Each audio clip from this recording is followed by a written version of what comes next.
저는 김성혁입니다. 북한 축구 국가대표 2군 주장이었죠. 아니, 이제는 이었다라고 말해야 맞겠네요. 2024년 9월 15일 아침, 저는 평양 순안공항 귀빈실에 앉아 있었습니다. 동남아 국제 친선 경기를 위한 출국 대기 중이었죠. 겉으로는 평온해 보였지만 제 심장은 미친 듯이 뛰고 있었어요. 손바닥에는 식은땀이 계속 흘러내렸습니다. 동무들, 이번 경기는 조국의 명예가 걸린 중요한 경기요. 좋은 성적 내지 못하면 어떻게 되는지 알고 있겠지? 감독의 목소리가 귀빈실에 울려 퍼졌습니다. 차갑고 날카로웠죠. 저를 포함한 23명의 선수들은 고개를 숙인 채 대답했어요. 예, 알고 있습니다. 하지만 우리 모두 알고 있었습니다. 이번 출국이 우리에게 주어진 마지막 기회라는 것을요. 6개월 전으로 거슬러 올라갑니다. 2024년 3월이었죠. 우리는 평양 체육관에서 긴급 소집됐어요. 체육성 간부가 나타나 청천벽력 같은 발표를 했습니다. 위대하신 원수님께서 스포츠 부문 예산을 조정하시기로 결정하셨소. 국제 경기에서 성적이 부진한 종목은 존재 가치가 없소. 그 순간 제 머릿속이 하얘졌어요. 예산 조정이라는 말은 사실상 폐지를 의미했습니다. 우리 축구팀 말이에요. 아시안게임 예선 탈락 이후 성적이 좋지 않았거든요. 선수들은 각자 재배치될 것이요. 대부분 탄광이나 건설 현장으로 갈 것이요. 탄광. 그 단어를 듣는 순간 온몸이 얼어붙었습니다. 저는 6살 때부터 축구만 했어요. 20년 넘게 공만 찼죠. 다른 건 아무것도 할 줄 몰랐습니다. 그런 제가 탄광에 간다? 그건 죽으라는 것과 같았어요. 회의가 끝나고 숙소로 돌아가는 버스 안은 침묵뿐이었습니다. 옆자리에 앉은 골키퍼 이동준의 손이 떨리고 있었어요. 수비수 박철민은 창밖만 멍하니 바라봤죠.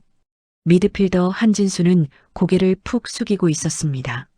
그날 밤 저는 잠을 이룰 수 없었어요. 침대에 누워 천장만 바라봤죠. 그러다 문득 3년 전 몰래 구입한 중국산 스마트폰이 떠올랐습니다. 감시를 피해 가끔 외부 세계를 엿보던 그 기기 말이에요. 손이 떨렸지만 저는 침대 밑벽 틈새에 숨겨둔 휴대폰을 꺼냈습니다. 그리고 예전에 우연히 접속했던 한국 탈북민 지원 단체 사이트를 찾아갔죠. 심장이 터질 것 같았어요. 발각되면 저뿐만 아니라 가족 전체가 끝장이니까요. 메시지를 보냈습니다. 도움이 필요합니다. 3일 후 답장이 왔어요. 준비되어 있습니다. 기회가 오면 연락하세요. 그때부터 저는 계획을 세우기 시작했습니다. 혼자서는 안 됐어요. 신뢰할 수 있는 동료들이 필요했죠. 먼저 이동준을 불렀습니다. 훈련장 구석 화장실에서 만났어요. 동준아, 너 정말로 탄광 갈 거야? 이동준의 얼굴이 일그러졌습니다.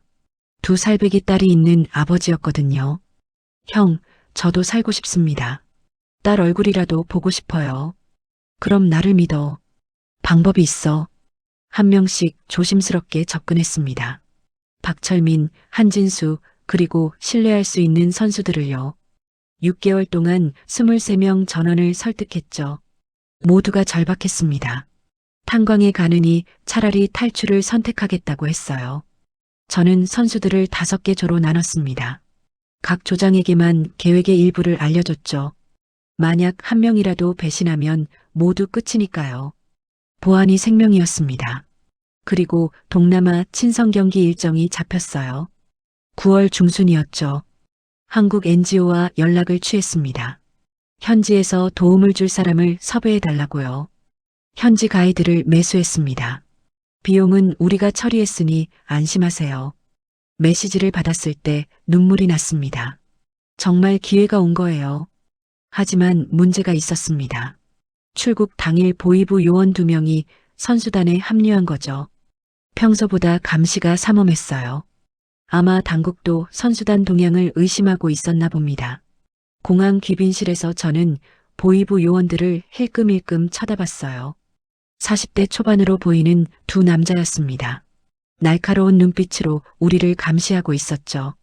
성혁 동무, 괜찮소? 코치가 다가와 물었습니다.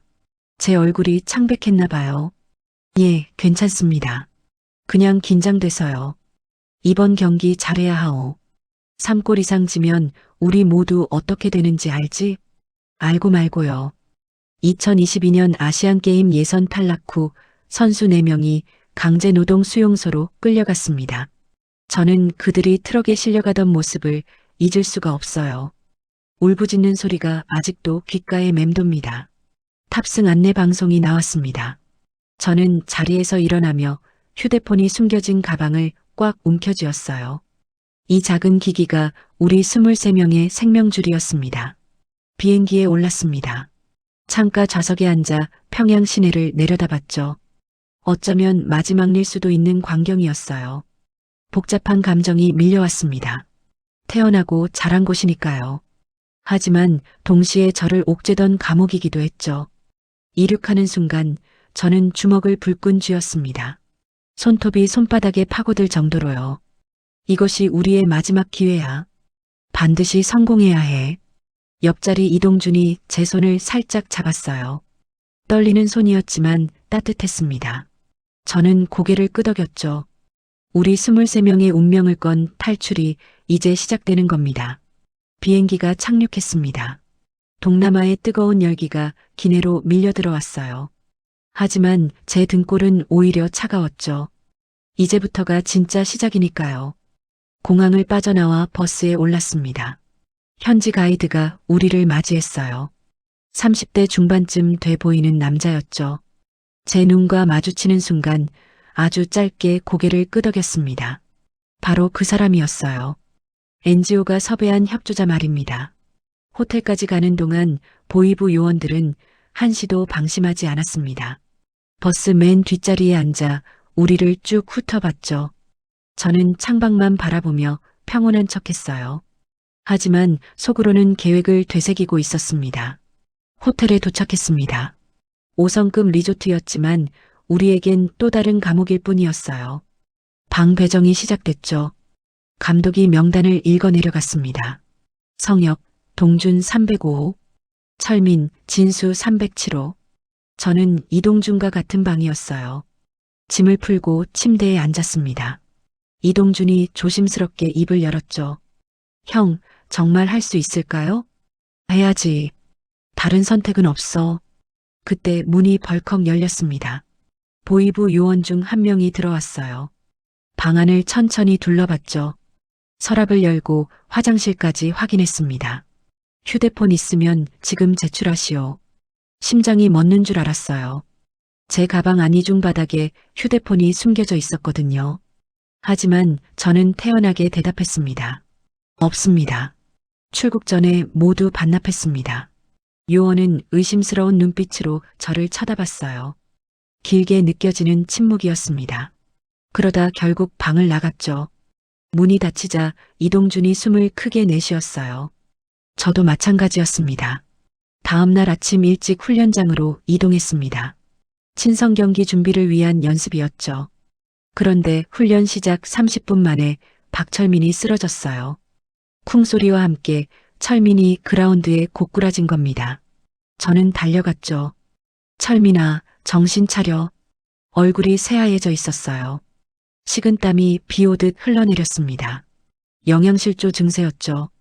우리 모두가 그랬어요. 국가대표라고 해도 배급은 일반 주민보다 적었습니다. 체제 선전용으로만 이용당했을 뿐이죠. 의무진이 달려왔습니다. 하지만 코치는 화부터 냈어요. 이게 무슨 꼴이오? 조국의 명예를 짊어진 선수가 훈련도 제대로 못해? 제 안에서 분노가 치밀어 올랐습니다. 제대로 먹지도 못하는 선수한테 무슨 훈련을 하라는 거죠? 하지만 참아야 했어요.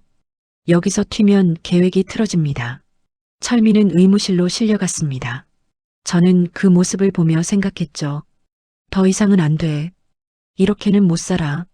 점심시간이 됐습니다. 식당에서 식사가 나왔어요. 밥 한 공기에 반찬 2가지. 국제 경기를 앞둔 선수들 식사치곤 형편없었죠. 한진수가 작게 중얼거렸습니다. 이걸로 어떻게 운동을 하라는 거야. 조용히 해. 들려. 제가 경고했어요.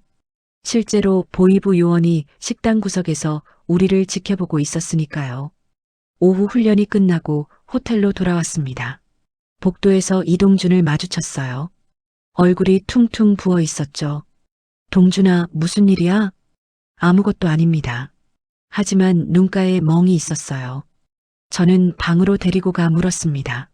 누가 때렸어? 한참을 망설이던 이동준이 입을 열었죠. 어젯밤에 와이파이를 잠깐 켰습니다. 딸 사진이라도 보고 싶어서요. 그런데 코치가 들어와서 그 이상 말하지 않아도 알 수 있었어요. 허락받지 않은 통신 시도, 그것만으로도 큰 문제였습니다. 미안합니다, 형. 제가 조심했어야 했는데. 저는 이동준의 어깨를 잡았어요. 괜찮아. 조금만 더 참자. 곧 끝날 거야. 밤이 됐습니다. 이동준이 잠든 후 저는 조심스럽게 휴대폰을 꺼냈어요. 화장실에 들어가 물소리를 틀어놓고 메시지를 확인했죠. 계획대로 진행. 디데이는 경기 전날 밤. 새벽 2시 정확히. 손이 떨렸지만 답장을 보냈습니다. 알겠습니다. 준비됐습니다. 다음 날부터 저는 조장들을 하나씩 만났어요. 점심시간 화장실에서 이조 조장을 만났습니다. 새벽 2시 정각에 움직여. CCTV 사각지대는 확인했지? 예, 형님. 복도 끝 비상구 쪽입니다. 좋아. 내 조원들한테 경기 전날 일찍 자라고 해. 그날 밤이 진짜야. 훈련 후 라커룸에서 3조 조장을 불렀습니다. 다른 선수들이 샤워하는 동안 구석에서 속삭였죠. 보이부 요원들 방은 8층이야. 가이드가 수면제로 처리할 거야. 우리는 그냥 시간만 지키면 돼. 저녁 식사 시간이었습니다. 감독이 자리에서 일어나 말했어요. 동무들, 내일 모레가 경기일이요. 조국이 여러분을 지켜보고 있소. 평양에 있는 가족들도 마찬가지요. 가족. 그 단어에 식당이 조용해졌습니다. 감독은 계속 말을 이었죠. 좋은 성적을 내야 하오. 그래야 가족들도 편안하게 지낼 수 있지 않겠소? 협박이었습니다. 노골적인 협박이었어요. 가족을 인질로 잡고 우리를 통제하는 거죠. 저는 주먹을 쥐었습니다. 손톱이 손바닥에 박혔어요. 그날 밤 저는 잠을 설쳤습니다. 평양에 있는 어머니 얼굴이 떠올랐거든요. 이른이 넘으신 분이었죠. 제가 탈출하면 어머니는 어떻게 될까요? 가슴이 찢어지는 것 같았습니다. 하지만 돌아갈 수는 없었어요. 탄광으로 가는 것도 이렇게 감시받으며 사는 것도 이제 끝내야 했습니다. 경기 전날이 밝았습니다. 마지막 훈련이었죠. 선수들 모두 긴장한 표정이었어요. 경기 때문이 아니었습니다. 오늘 밤 때문이었죠. 훈련장에서 현지 가이드와 눈이 마주쳤어요. 아주 짧게 엄지를 치켜 세웠습니다. 준비됐다는 신호였죠. 호텔로 돌아와 저녁을 먹었습니다. 평소보다 음식이 많이 나왔어요. 경기 전날이라 그런가 봅니다. 하지만 목구멍으로 넘어가지 않았죠. 일찍 들어가서 쉬시오. 내일 경기를 위해 컨디션 조절하시오. 감독의 지시가 떨어졌습니다. 선수들이 하나둘 자리에서 일어났어요. 저도 방으로 향했죠. 이동준이 침대에 누웠습니다. 하지만 잠들지 못하고 천장만 바라봤어요. 형, 정말 오늘 밤인가요? 그래. 2시간 반 후야. 딸을 다시 볼 수 있을까요? 저는 대답할 수 없었습니다. 솔직히 확신이 없었거든요. 하지만 거짓말이라도 해야 했죠. 볼 수 있어. 반드시. 시계를 봤습니다. 밤 11시 30분. 이제 2시간 반 남았어요. 제 인생에서 가장 긴 2시간 반이 시작되는 겁니다. 시계 바늘이 움직일 때마다 심장도 함께 뛰었습니다. 자정이 지나고 1시가 됐어요. 이동준은 이미 옷을 입고 침대 모서리에 앉아 있었죠. 저도 마찬가지였습니다. 1시 40분. 제 휴대폰이 진동했어요. 가이드에게서 온 메시지였습니다. 8층 처리 완료. 2시 정각 시작. 손이 떨렸습니다. 이제 정말 시작이에요. 저는 이동준을 쳐다봤죠. 준비됐지? 예, 형님. 1시 55분. 저는 방문을 살짝 열고 복도를 확인했습니다. 조용했어요. CCTV는 복도 중앙을 비추고 있었죠. 하지만 비상구 쪽은 사각지대였습니다. 미리 확인해둔 부분이에요. 1시 58분. 복도 건너편 307호 문이 열렸습니다. 박철민과 한진수였어요. 저와 눈이 마주쳤죠. 고개를 끄덕였습니다. 1시 59분. 제 심장이 터질 것 같았어요. 평생 이렇게 긴장해 본 적이 없었습니다. 2시 정각. 움직였습니다. 저와 이동준이 먼저 복도로 나왔어요. 벽을 따라 조심스럽게 걸었죠. CCTV 사각지대를 이용해 비상구로 향했습니다. 뒤에서 철민과 진수가 따라왔어요. 계단을 내려가기 시작했습니다. 발소리가 너무 크게 들렸어요. 숨소리도 마찬가지였죠. 1층까지 내려가는 게 1시간처럼 느껴졌습니다. 1층 비상구 앞. 가이드가 기다리고 있었어요. 빨리. 차는 뒤쪽에 대기 중입니다. 우리 일조 4명이 먼저 건물을 빠져나갔습니다. 어둠 속에서 검은색 승합차가 보였어요. 뒷문이 열려 있었죠. 재빨리 올라탔습니다. 5분 후 2조가 도착했습니다. 5명이었어요. 두 번째 차에 탔죠. 10분 후 3조, 15분 후 4조. 모두 순조롭게 진행되고 있었습니다. 하지만 문제가 생겼어요. 5조가 내려오던 중이었습니다. 2층 계단에서 갑자기 불이 켜졌어요. 누군가 복도로 나온 겁니다. 차 안에서 숨을 죽이고 지켜봤습니다. 제 옆에 앉은 이동준이 제 팔을 꽉 잡았어요. 형, 저기. 건물 입구에 5조가 나타났습니다. 그런데 뒤에서 누군가 따라오고 있었어요. 보이부 요원이었습니다. 심장이 내려앉았습니다. 들킨 거예요. 모든 게 끝났어요. 요원이 5조 막내인 김태윤의 어깨를 붙잡았습니다. 뭐라고 소리쳤죠? 거리가 멀어서 정확히 들리진 않았지만 화난 목소리였어요. 그 순간 가이드가 건물로 뛰어들어갔습니다. 무슨 일이 벌어지는지 보이지 않았어요. 몇 초간의 소란이 있었죠. 그리고 가이드가 5조를 데리고 나왔습니다.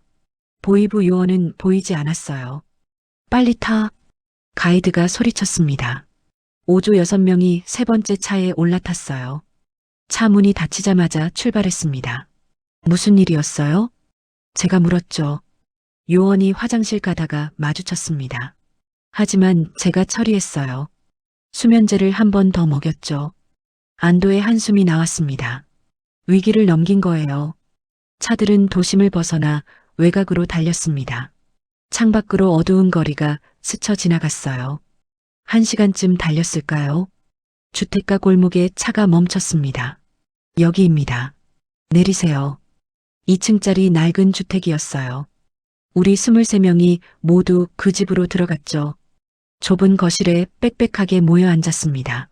가이드가 물과 빵을 가져왔어요. 여기서 몇 시간 대기합니다. 아침 8시에 한국 대사관으로 이동할 겁니다. 그제야 실감이 났습니다. 정말 해낸 거예요. 호텔을 탈출한 겁니다. 하지만 동시에 두려움이 밀려왔어요. 이제 돌아갈 수 없어요. 평양에 있는 가족들은 어떻게 될까요? 제 어머니는? 아내와 딸은? 이동준이 구석에서 흐느끼고 있었습니다. 어깨가 들썩이고 있었어요. 저는 다가가 옆에 앉았죠. 동준아, 형님, 제가 미쳤습니다. 어떻게 딸을 두고 올 수 있습니까? 목이 메었어요. 저도 똑같은 생각을 하고 있었거든요. 우리가 여기서 잘 살아야 해. 그게 가족들을 위하는 길이야. 하지만 제 목소리는 떨리고 있었습니다. 확신이 없었어요. 박철민도 벽에 기대 고개를 숙이고 있었어요. 한진수는 창밖만 바라보고 있었죠. 모두가 같은 마음이었을 겁니다. 시간이 느리게 흘렀습니다. 3시, 4시, 5시.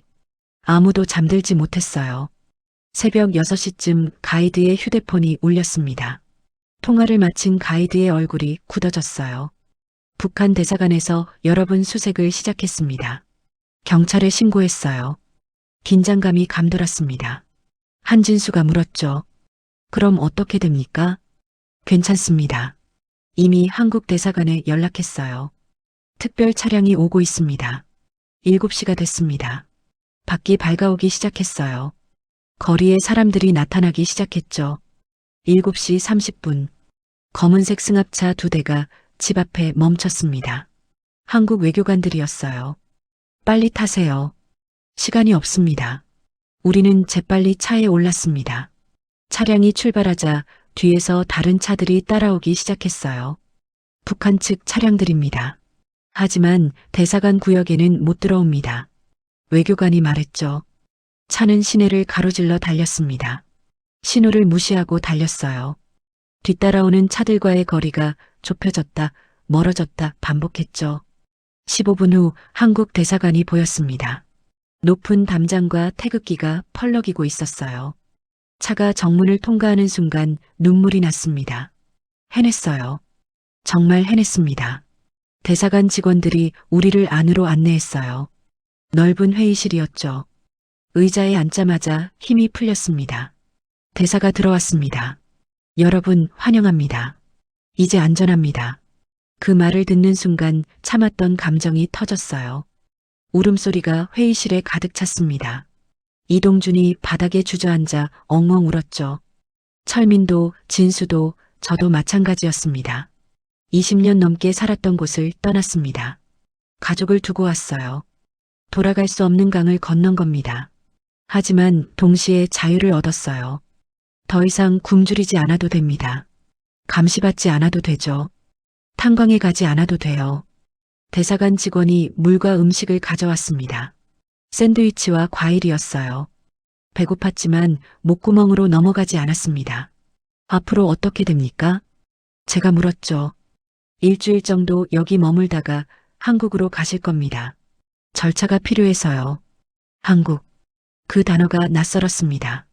TV에서만 보던 곳이었거든요. 이제 그곳에서 살게 되는 거예요. 창밖을 봤습니다.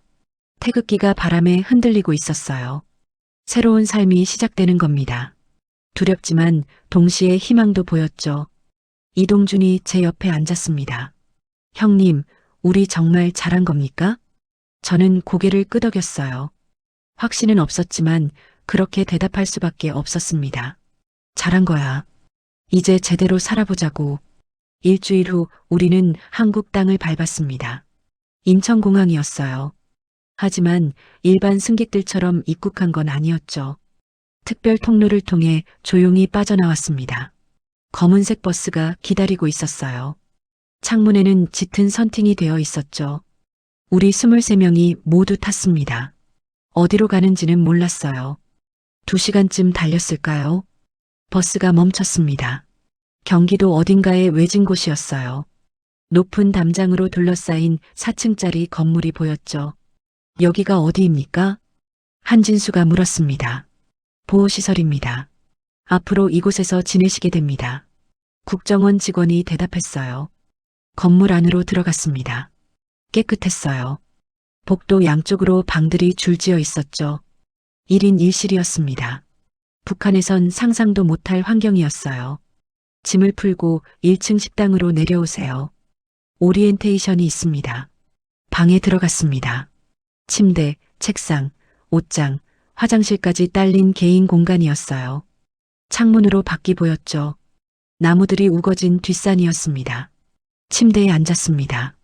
여기가 정말 한국이구나 실감이 났어요. 1시간 후 식당에 모였습니다. 국정원 조사관 2명이 기다리고 있었어요. 40대쯤 돼 보이는 남자들이었죠. 여러분 환영합니다. 저는 조사팀장 박민수입니다. 앞으로 3개월간 이곳에서 지내시게 됩니다. 3개월. 생각보다 긴 시간이었어요. 조사를 받게 됩니다. 하지만 걱정하지 마세요. 여러분을 의심하는 게 아닙니다. 북한 실태를 파악하고 정착을 돕기 위한 과정입니다. 다음 날부터 본격적인 조사가 시작됐습니다. 개인 면담이었어요. 제가 첫 번째였죠. 조사실에 들어갔습니다. 책상 하나와 의자 몇 개가 전부였어요. 박민수 팀장과 또 다른 조사관이 앉아 있었습니다. 편하게 앉으세요. 커피 드릴까요? 북한에서는 상상도 못할 대우였어요. 조사를 받는데 커피를 준다니 말입니다. 탈북 과정부터 말씀해 주세요. 저는 처음부터 끝까지 설명했습니다. 스포츠 예산 삭감 발표, 탄광 배치 통보, 탈출 계획, 그리고 새벽 탈출까지요. 조사관들이 메모하며 들었어요. 선수단 생활은 어땠습니까? 그 질문에 할 말이 많았습니다. 국가대표라고 해도 배급은 일반 주민보다 적었습니다. 훈련은 혹독했고요. 성적이 나쁘면 처벌받았죠. 구체적으로 말씀해 주세요. 저는 숨을 깊이 들이쉬었습니다. 2022년 아시안게임 예선 탈락 후였습니다. 선수 4명이 끌려갔어요. 강제노동 수용소로요. 조사실이 조용해졌습니다. 직접 보셨습니까? 예. 트럭에 실리는 걸 봤습니다. 손이 묶여 있었어요. 울부짖었죠. 저희는 그냥 서서 지켜볼 수밖에 없었습니다. 목이 메었습니다. 그때 기억이 생생했거든요. 그들은 어떻게 됐습니까? 모릅니다. 다시는 소식을 듣지 못했어요. 일주일 후 박철민이 조사를 받았습니다. 저녁에 복도에서 마주쳤는데 눈이 퉁퉁 부어 있었어요. 철민아, 괜찮아? 형님 말했습니다.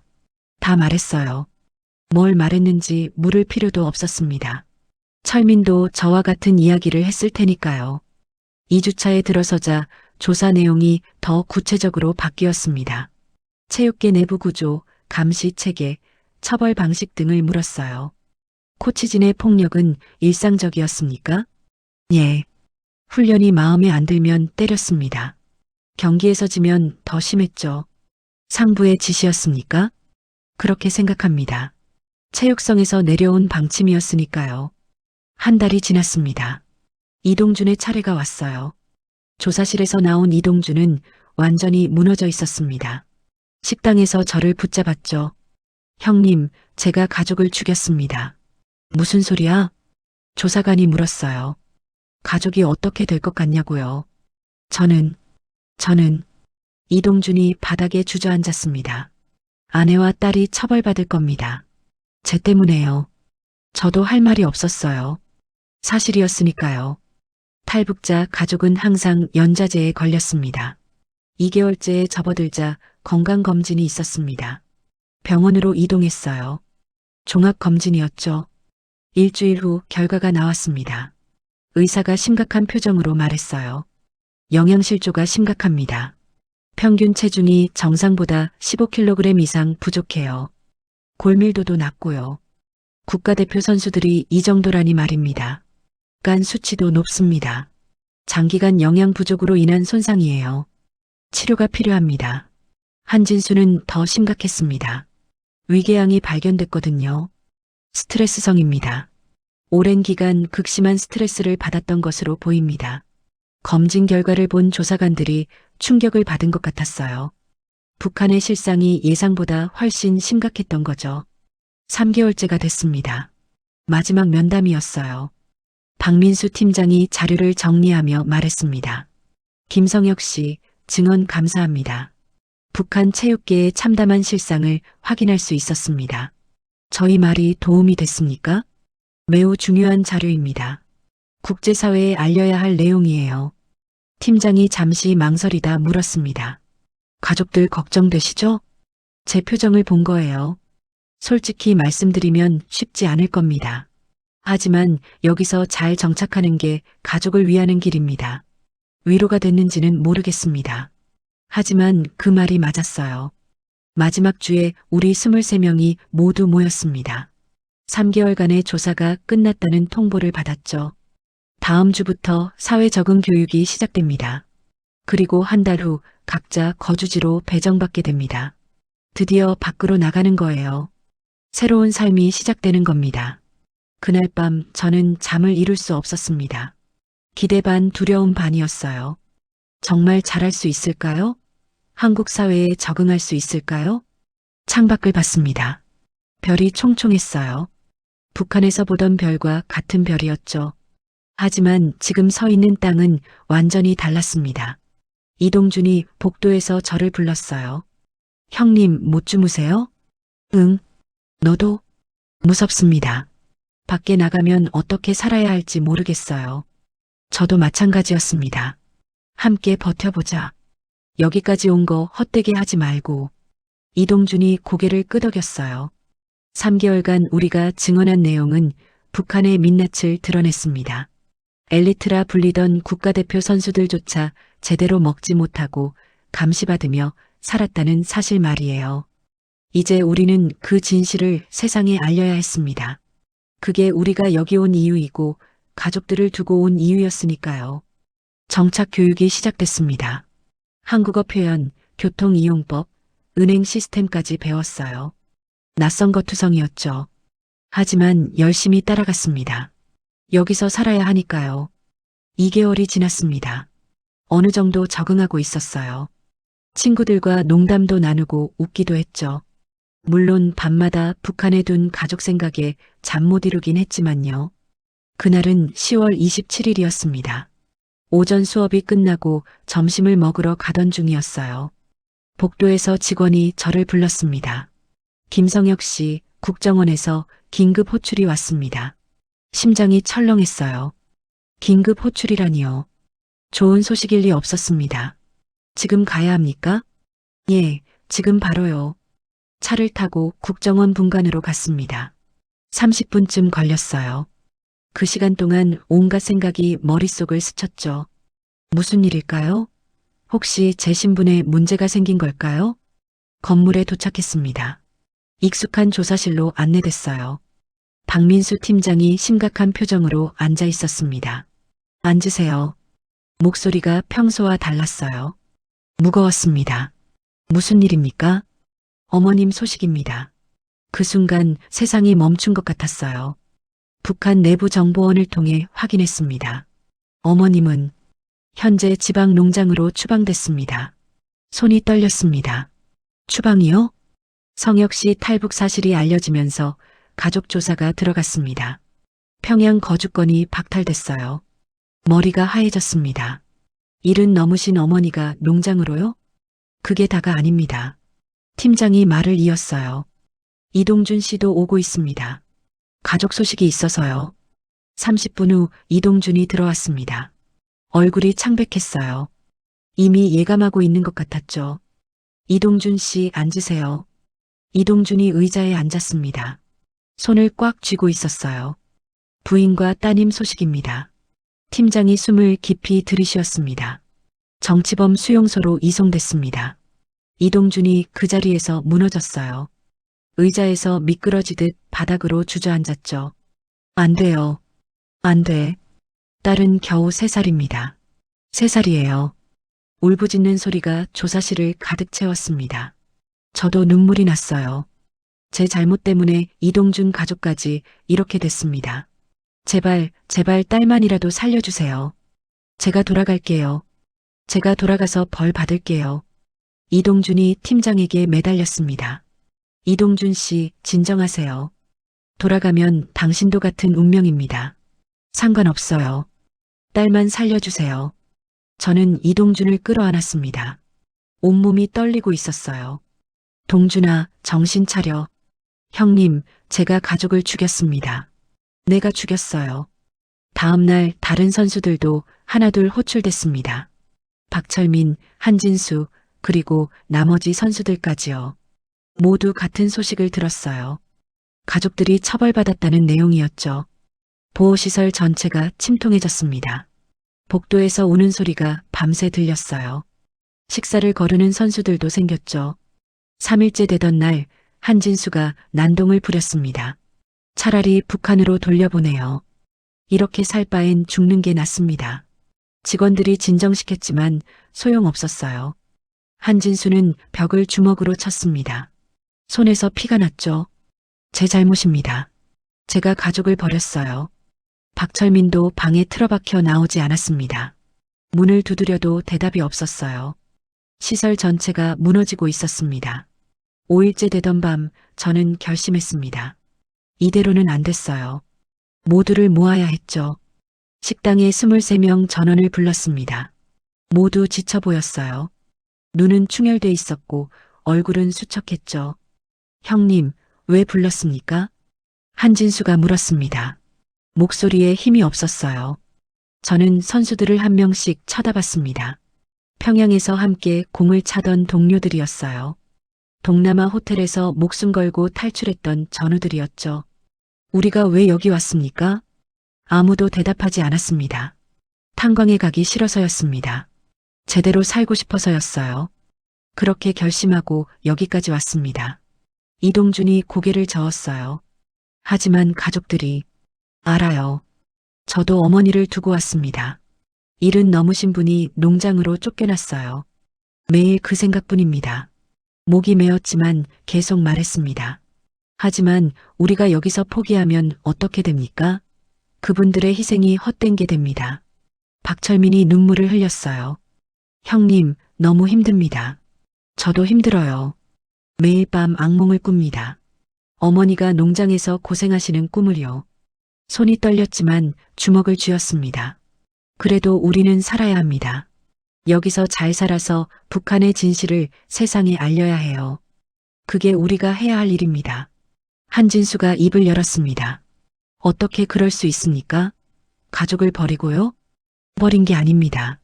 제 목소리가 커졌어요. 우리가 성공하는 게 가족들을 위하는 길입니다. 우리가 여기서 잘 살아야 북한 정권도 함부로 못합니다. 국제사회가 주목하니까요. 이동준이 고개를 들었습니다. 눈물 자국이 선명했어요. 정말 그럴까요? 그래야만 해요. 우리가 무너지면 모든 게 끝입니다. 침묵이 흘렀습니다. 길고 무거운 침묵이었어요. 박철민이 먼저 일어났습니다. 형님 말이 맞습니다. 여기까지 왔는데 포기할 순 없어요. 한진수도 고개를 끄덕였죠. 제대로 살아봅시다. 북한에선 할 수 없었던 거요. 이동준이 마지막으로 입을 열었습니다. 딸을 위해서라도 성공해야겠습니다. 아빠가 여기서 잘 사는 모습을 보여줘야죠. 선수들이 하나둘 일어났어요. 서로를 끌어안았습니다. 울면서 안았죠. 형님들 미안합니다. 제가 약했습니다. 한진수가 말했어요. 우리 모두 약해요. 하지만 함께 버티면 됩니다. 그날 밤 우리는 오랜만에 함께 밥을 먹었습니다. 여전히 힘들었지만 조금은 나아진 것 같았어요. 다음 날 아침 박민수 팀장이 찾아왔습니다. 어제 무슨 일이 있었습니까? 분위기가 달라졌네요. 팀장님, 우리 잘할 수 있습니다. 제가 대답했죠. 북한의 진실을 세상에 알리고 싶습니다. 증언하고 싶어요. 팀장이 놀란 표정을 지었습니다. 정말입니까? 예. 그게 우리가 여기 온 이유니까요. 이동준도 옆에서 말했습니다. 가족들을 위해서라도 해야 합니다. 북한이 얼마나 잔인한 곳인지 알려야죠. 팀장이 우리를 바라봤어요. 눈빛이 달라져 있었습니다. 유엔 인권위원회에서 증언 요청이 왔습니다. 준비되면 연락하라고 했어요. 하겠습니다. 우리는 다시 일어섰습니다. 무너졌지만 다시 일어선 거예요. 가족들을 위해서, 그리고 아직 북한에 남아있는 사람들을 위해서요. 그날 밤 저는 어머니를 생각했습니다.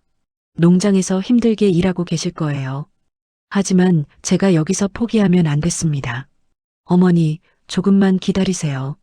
제가 꼭 성공해서 세상을 바꿔보겠습니다. 창밖을 봤습니다. 달이 밝았어요. 북한에서도 보이는 같은 달이었죠. 언젠가는 자유롭게 만날 수 있을 거라 믿었습니다. 3개월간의 조사와 2개월간의 정착 교육이 끝났습니다. 이제 정말 사회로 나가는 거예요. 두렵지만 동시에 기대됐습니다. 11월 말 거주지 배정 통보를 받았어요. 저는 서울 노원구였죠. 이동준은 인천, 박철민은 수원, 한진수는 부천이었습니다. 뿔뿔이 흩어지는 거예요. 형님, 헤어지는 겁니까? 한진수가 물었습니다. 일단은 그래. 하지만 자주 만나자. 우리는 가족이니까. 짐을 쌌습니다. 많지 않았어요. 옷 몇 벌과 책 몇 권이 전부였죠. 하지만 그것만으로도 충분했습니다. 12월 초 저는 노원구 원룸에 입주했습니다. 작은 공간이었어요. 하지만 제 집이었죠. 평생 처음으로 갖는 완전한 개인 공간이었습니다. 침대에 앉아 주변을 둘러봤어요. 냉장고, 세탁기, TV까지 있었습니다. 북한에선 꿈도 못 꿀 환경이었죠. 다음 날 통일부 담당자가 찾아왔습니다. 적응하시는데 도움 드리겠습니다. 필요한 게 있으면 언제든 연락하세요. 정착금도 받았어요. 당분간 생활할 수 있는 금액이었죠. 하지만 가장 중요한 건 따로 있었습니다. 축구였어요. 일주일 후 박민수 팀장에게서 연락이 왔습니다. 성혁 씨, K리그 2부 구단에서 관심을 보이고 있습니다. 테스트 받아보시겠습니까? 심장이 뛰었어요.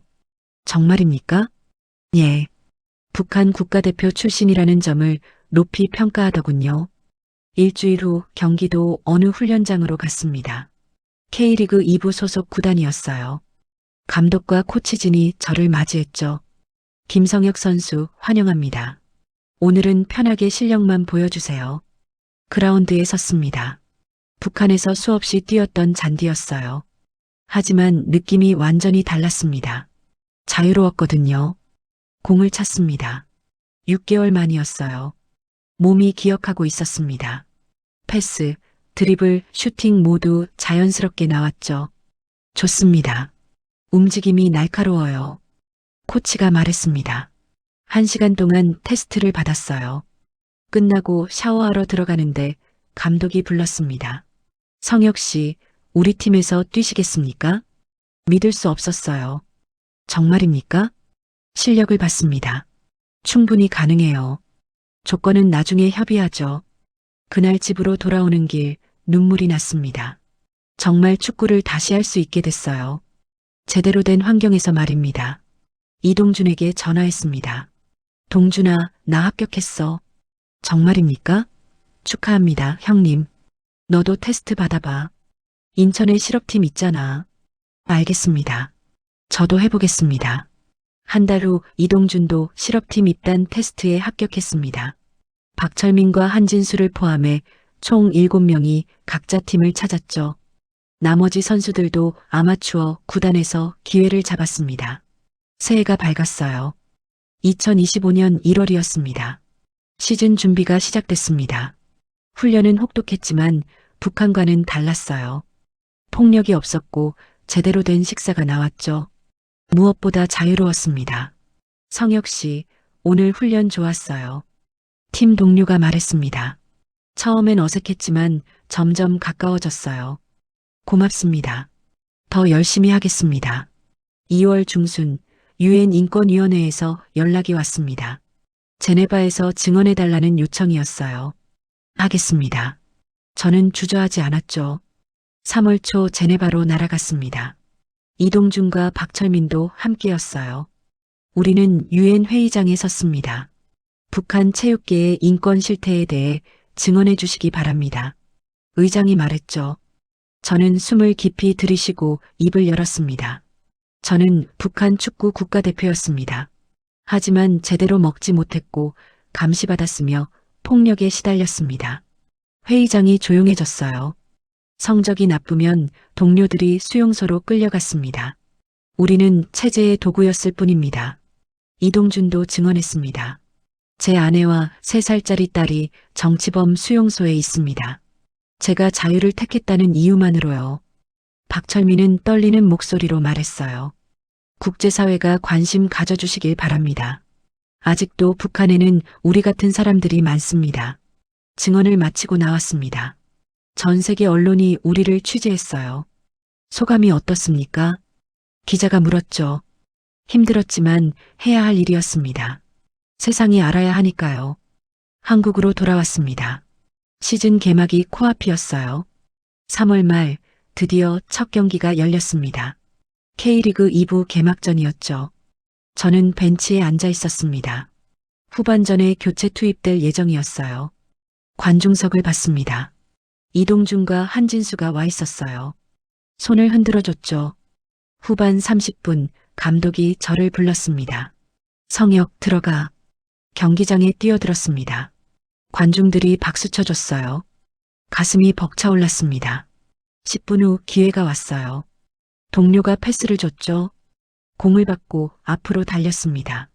수비를 제치고 슈팅했어요. 골망이 흔들렸습니다. 골이었어요. 제 첫 골이었습니다. 경기장이 떠나갈 듯 환호했습니다. 동료들이 달려와 저를 안아줬죠. 저는 하늘을 쳐다봤어요. 눈물이 흘러내렸습니다. 어머니, 보고 계십니까? 제가 해냈습니다. 경기가 끝났습니다. 이동준과 한진수가 달려왔어요. 형님, 정말 멋졌습니다. 고마워. 너희가 있어서 가능했어. 우리는 서로를 끌어안았습니다. 그날 밤 보호시설에 있는 동료들과 모임을 가졌습니다. 23명 전원이 모였어요. 형님 꼴 봤습니다. 자랑스러웠어요. 막내 태윤이 말했죠. 우리 모두 잘하고 있어. 계속 이렇게 가자. 한 달에 한 번씩 모이기로 약속했습니다. 서로 격려하고 힘이 되어주기로요. 어느 날 통일부에서 연락이 왔어요. 북한 엘리트 계층 탈북이 증가하고 있습니다. 여러분 사례가 큰 영향을 미쳤어요. 우리의 선택이 다른 사람들에게도 용기를 준 거예요. 경기 후 인터뷰에서 물었습니다. 이 골을 누구에게 바치고 싶습니까? 북에 남은 모든 이들에게 바칩니다. 특히 제 어머니께요. 목이 메었지만 계속 말했습니다. 언젠가는 자유롭게 만날 수 있다고 믿습니다. 그때까지 저는 여기서 최선을 다하겠습니다. 저는 김성혁입니다. 북한을 떠나 한국에서 새로운 삶을 시작했죠. 아직도 힘들 때가 많습니다. 가족 생각에 잠 못 이루는 날도 많아요. 하지만 포기하지 않을 겁니다. 우리 23명은 끝까지 함께 버틸 거예요. 그게 우리가 여기 온 이유이고 가족들을 위하는 길이니까요. 그리고 언젠가는 북한도 변할 거라 믿습니다. 우리의 이야기가 작은 씨앗이 되어 변화를 만들어낼 거예요. 그날을 위해 저는 오늘도 공을 찹니다. 자유로운 이 땅에서 말이죠.